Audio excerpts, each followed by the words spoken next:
I'm 19 years old and I'm about to give you fundamental financial education. If you don't think I can do this, if you think I'm some kid that doesn't know what he's talking about, then go ahead, by all means, watch another video. If you think that I can provide you value and you think you might learn a thing or two in this video, stick around for a few slides, okay? I've created a scenario. We have two people, they're identical. They make the same, they look the same, they act the same, their expenses are the same, everything's the same about them. The only difference is one of them knows about financial literacy and the other one doesn't. Alexander is 22. Every month he makes $4,800. After taxes, it's $4,400.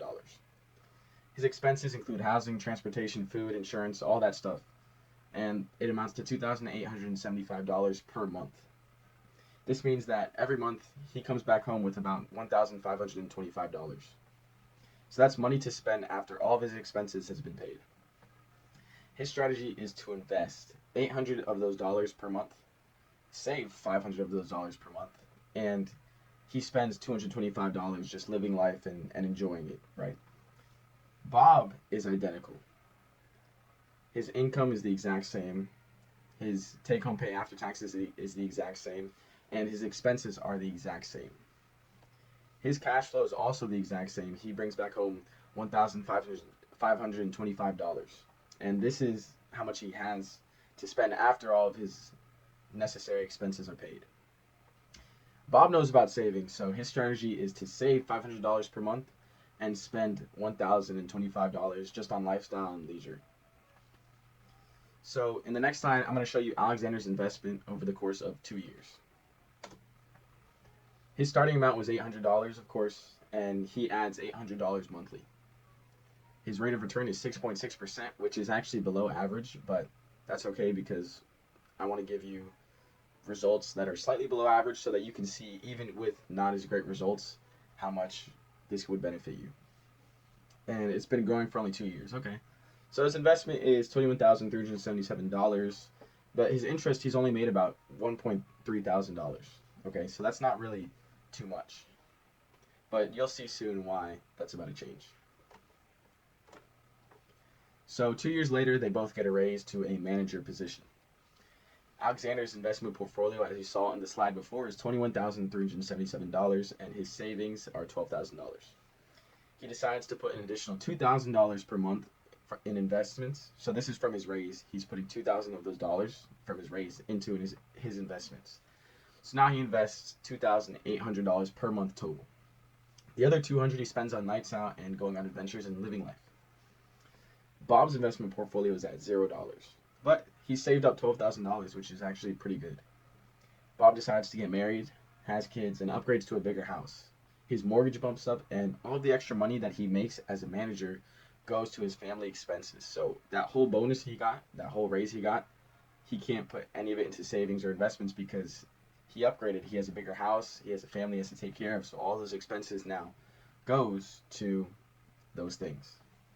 He still saves $500 per month though, which is that's good. Now, I'm going to show you the next slide. So, this is Alexander's portfolio. He had $21,377 last. Now he's adding $2,800 per month, okay? This is at a return rate of 6.6% still, and it's 6 years later, okay? 6 years from the 2 years mark, so 8 years total from the start. His investment worth is $278,000, okay? His interest earned is $55,000, and this is around 2029. So now he's 30 years old, which is 8 years from when he started investing. They both get another raise, and they now make $8,000 per month.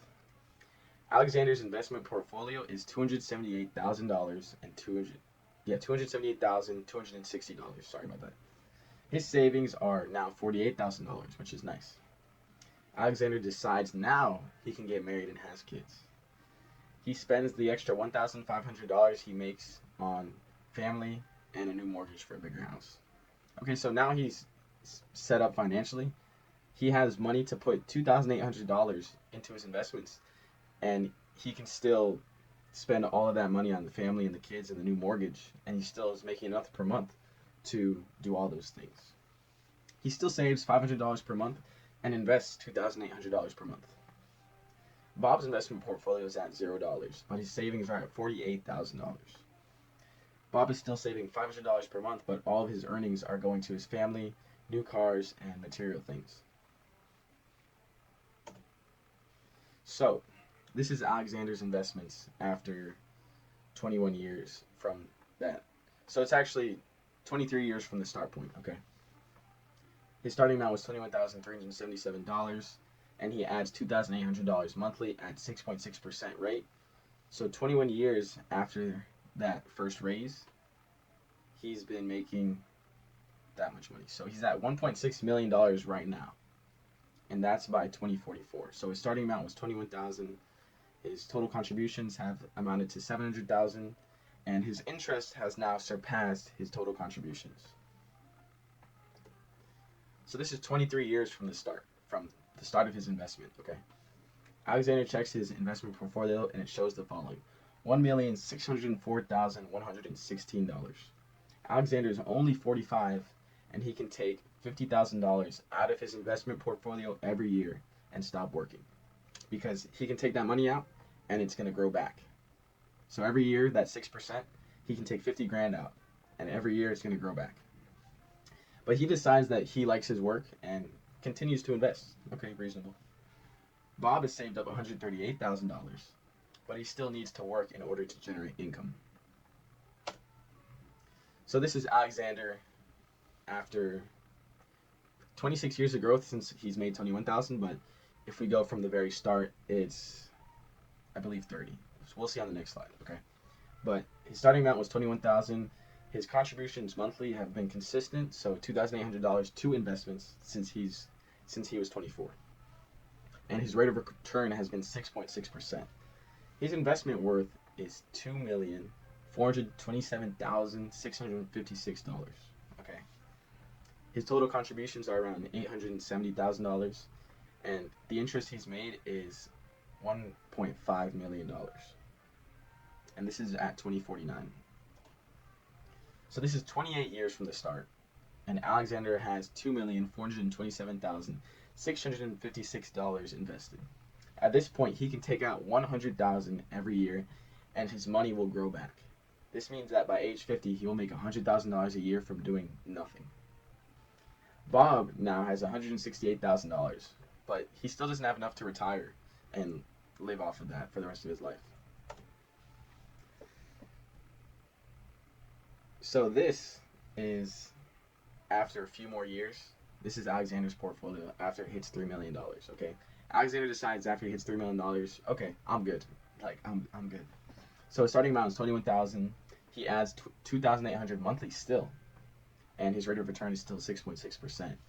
And it's been growing for 31 years. Okay, it says 29 years, but that's not from the start. That's from 2 years. So $3 million. His starting amount was $21,000. Total contributions $974,000. His interest is over $2 million. So this is 31 years from the start. Alexander and Bob are both 53 years old. Alexander decides to retire at 53 years old. Keep in mind, he could have retired 7 years ago at 45, but he wanted to make that extra money. He has $3,068,751, and he takes out $125,000 every year. And his investments grow back and more. On top of these earnings, he has saved up $174,000 in his savings account and paid off his mortgage of $150,000, and his house is now worth $320,000. He also earns a Social Security check every month, and his total assets would be over $3.5 million. Alexander decides to sell his house for $320,000 and moves to his dream house. In his favorite country, which costs $300,000. Now Alexander happily lives off of $125,000 a year. He could sell all of his investments and spend $3 million before he dies, but he decides to give $1.5 million to each of his 2 sons and teaches them how to use it. Now this is Bob. Bob works until he's 65, so he works for another 12 years, and he saved up $258,000, which is considerably good. He retires and sells his house for $300,000, and he buys a house in his favorite place for $300,000.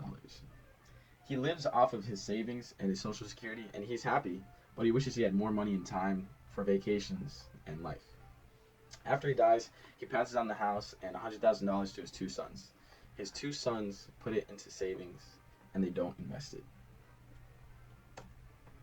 Alexander's lived a great life, and his sons will be multimillionaires, and they have complete financial freedom, and they'll be very happy. They will both retire well before 45. Bob's lived a good life. His sons will be wealthy and happy, but they won't be rich like Alexander and his sons. So wealth isn't earned by one amazing event. Even if it is, a lot of people who win the lottery or get rich quick actually end up losing all of their money. That's because they'll get all that money, and then what do? What do you think they do after they earn billions of dollars? Spend, spend, spend, spend, spend, spend, spend. And all this stuff is things that aren't investments, they're liabilities. So they're not making money for them, the things they spend it on. They're just things that pretty much waste their money. And they don't know the fundamentals of financial literacy, so a lot of people that actually win the lottery end up like broke. There's stories about this all over. But they literally end up broke. Like, they earn billions of dollars or millions of dollars, and they end up broke because they don't know how to use their money. These are principles that school doesn't teach you. Like, in my entire career in school, I've never learned a single word about any of these things. But luckily for me, over the course of me teaching myself and reading a lot of books about finance and a lot of books about investment, these are like the main principles I've learned. Of course, there's a lot more things and there's a lot more to it. But if you stick to just these basic principles, like, you'll be good. Trust me, you'll be good. So the first one is cash flow, right? That's every month bringing back positive money, okay? So finish every month with a surplus of money. Do this by living below your means, okay? So let's say you make $5,000 per month, right? And you spend $3,000 per month, okay? That gives you $2,000 per month. You're living $2,000 per month below your means, okay? Versus if you spend $5,000 per month, or if you earn $5,000 per month and you spend $5,500 per month, that literally means you're losing money every month, and eventually you'll go broke. Eventually, okay? So live below your means. Don't upgrade your whole lifestyle if you can't afford to live that lifestyle. You're better off living below your means for a little while and saving a lot of money and investing that money and turning it into millions, okay? So yeah, I just gave that example, so we'll go to the next slide. Lesson 2 is to invest, okay? Learn how to invest, what type of investments are best for you, and the best way to invest, okay? So I'm not going to go into specifics in this video because there's so many different ways to invest. There's so many different things you need to look at, and you really need to do your homework and research on investing and learn how to do it on your own, okay? If you have a business, it's very important to reinvest into your business so that it can grow, okay? That's just self-explanatory about that. 3, enjoy life. Set aside some money to enjoy life, but don't cut into savings or investment money. Okay, so obviously you want to enjoy your life. You don't want to, okay, let's say you're doing all this investment stuff, cool, you're saving money, cool, and then you die at 25, you die at 30, you die young, you know. So make sure you're enjoying life too. Like, save money, save your investments, but don't be the guy that doesn't go out and experience things. And it's definitely worth a few $10,000, $100,000, dollars. You might lose that money in your investments, but it's worth that to live young. So of course, live below your means and save money and invest and grow your money over time. But don't do so much that you have zero money to spend on nights out, zero money to spend on, a vacation, stuff like that. Make sure you still enjoy life. So is that it? Is that all I need to learn? Literally, yes. Literally, if you familiarize yourself with these things, yes, cash flow plus investing literally equals compound wealth. And the great thing about it is it doesn't matter what you do. As long as you bring home positive cash flow and you invest, you're going to make money. And your money's going to earn compound interest and compound against itself and make more money. So I hope these 3 principles have helped open up your eyes so that you can get the fundamental knowledge of financial literacy that you need. If you're young and you're putting this off, you're literally delaying your retirement. Learn how to generate cash flow, invest, but also don't forget, sorry. Don't forget to live a fulfilling life.